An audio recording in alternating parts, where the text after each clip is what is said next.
¿Excusas para eludir la misión? Todos hemos sido llamados por Dios para cumplir con una misión, la predicación de las buenas nuevas de salvación.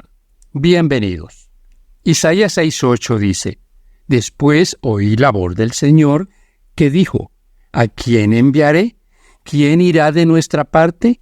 Entonces respondí: Aquí estoy, envíame a mí. Abraham es un ejemplo de aquellos que cumplen la misión de Dios, que van por el mundo llevando el conocimiento del Creador, del Salvador. Jonás es todo lo contrario. Jonás quiso huir de Dios, irse a un lugar distante, lo más lejos que se pudiera. Mi hermano querido, ¿tenía Jonás motivos para hacer esto? ¿Nínive era una ciudad de gente mala? Sí, pero Dios lo había llamado. Tenía el respaldo de aquel que no falla.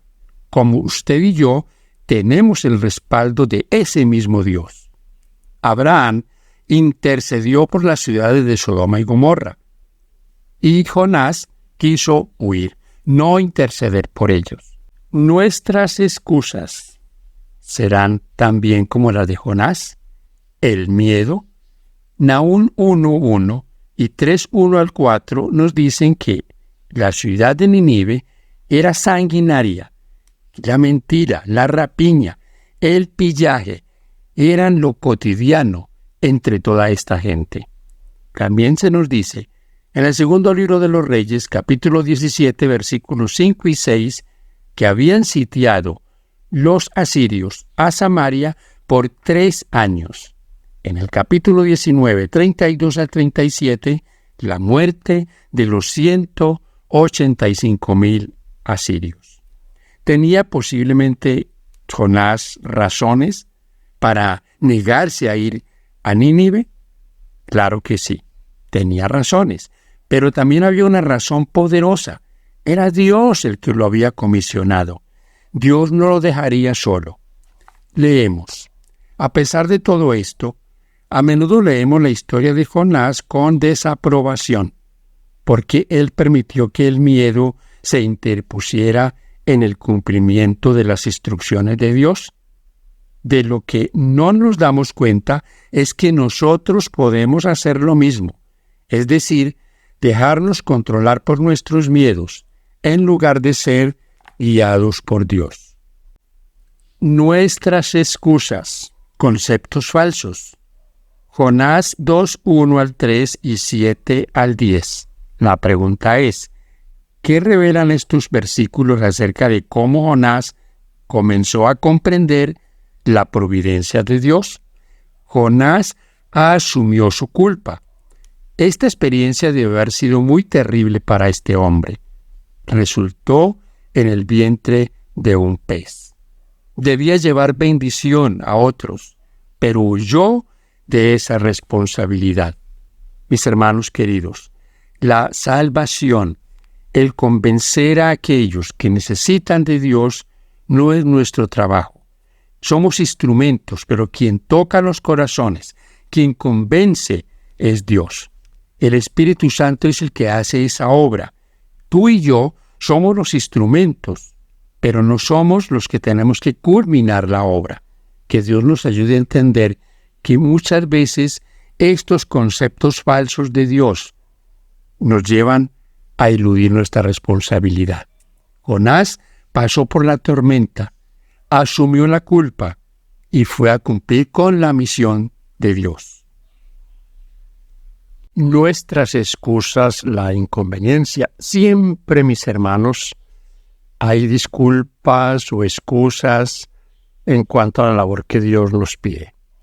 Y esto pasó con Jonás. Y es posible que Jonás, a pesar de haber tenido la experiencia que tuvo, no comprendió realmente a Dios ni la misericordia de Dios.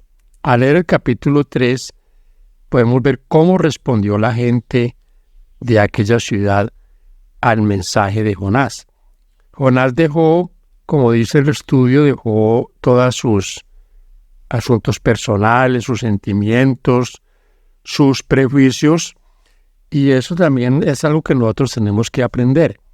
Tenemos muchos prejuicios en menor escala, porque estamos hablando de Jonás en una escala muy mayor, una ciudad con miles de habitantes, una ciudad muy controvertida, una ciudad con, como dice la Escritura, con muchos problemas, mucho crimen, rapiña y toda clase de cosas, pero los prejuicios nuestros pueden ser en menor escala, con un vecino que ya lo hemos etiquetado como que ese pues no va a aceptar nada del Evangelio, y eso me lleva a eximirme de hablarle, de testificarle.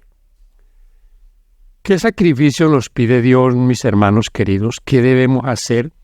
¿Qué tanto estamos dispuestos nosotros a cambiar algunos paradigmas, algunas cosas que nos impiden desempeñar una obra para Dios eficaz, tal como Jonás lo hizo?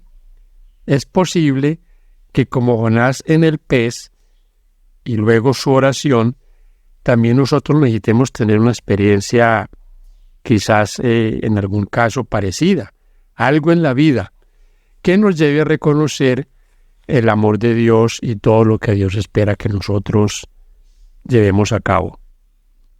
Ahora llegamos al capítulo 4 de este libro y encontramos las excusas, las confrontaciones y algo que realmente cuando lo leímos alguna vez así de primera mano nos llamó la atención.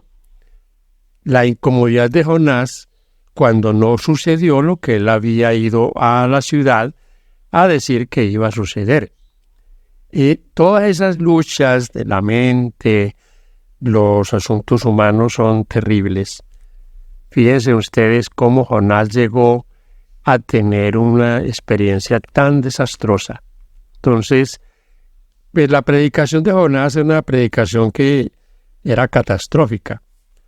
Y hoy encontramos en el mundo muchos predicadores que de alguna manera es como si nos involucramos todos en eso de que viene una catástrofe y como si quisiéramos que esa catástrofe llegara.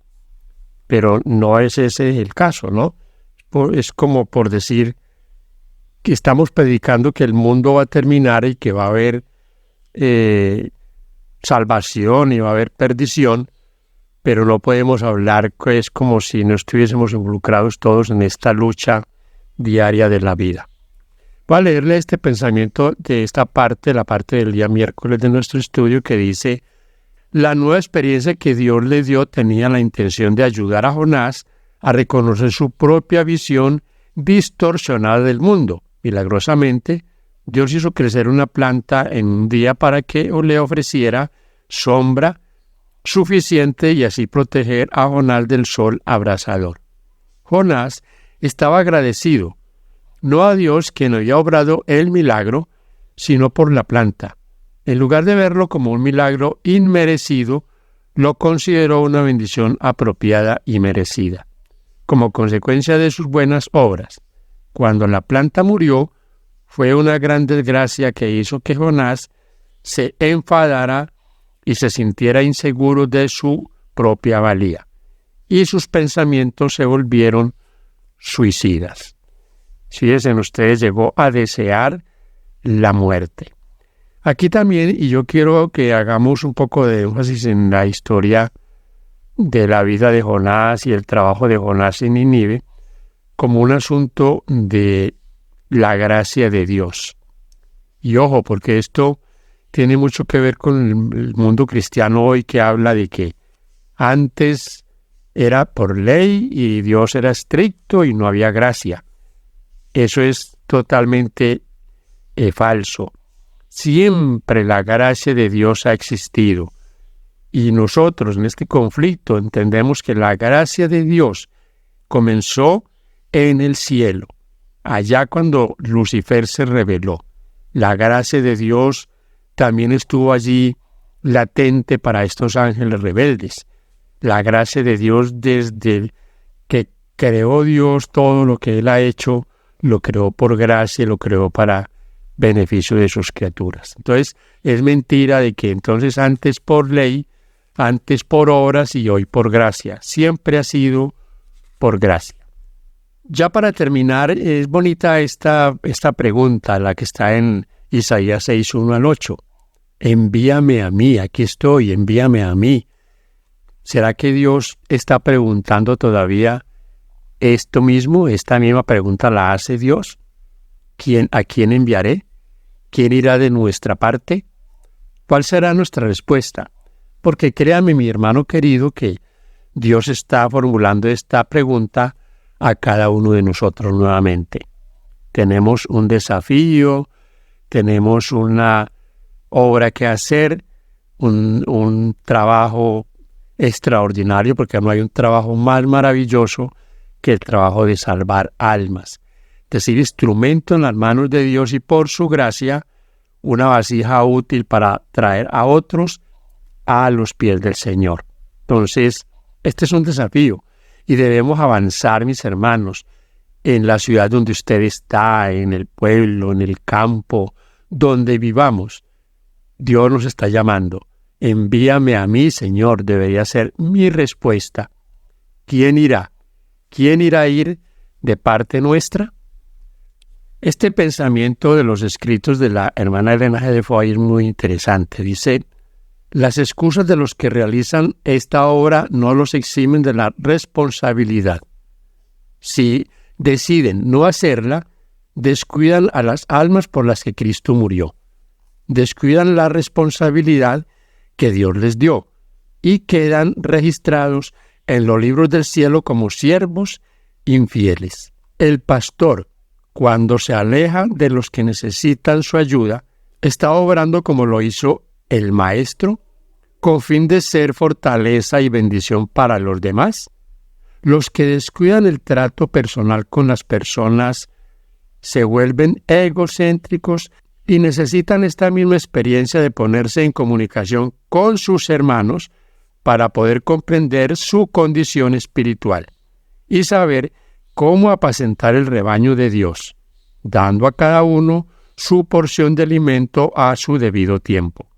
Los que descuidan esta obra ponen de manifiesto que necesitan renovación moral y entonces verán que no han llevado la carga de la obra.